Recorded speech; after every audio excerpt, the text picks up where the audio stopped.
Hello friends, welcome to Creative Medicine. In this lecture, we will learn about Now, what are the derivatives of neuroectoderm? Neuroectoderm, from the neuroectoderm, mainly the iris and ciliary body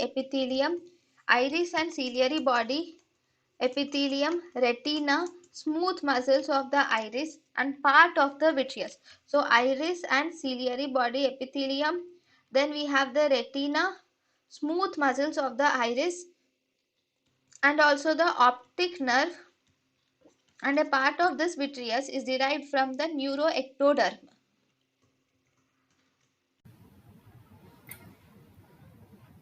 thank you and thank you for watching.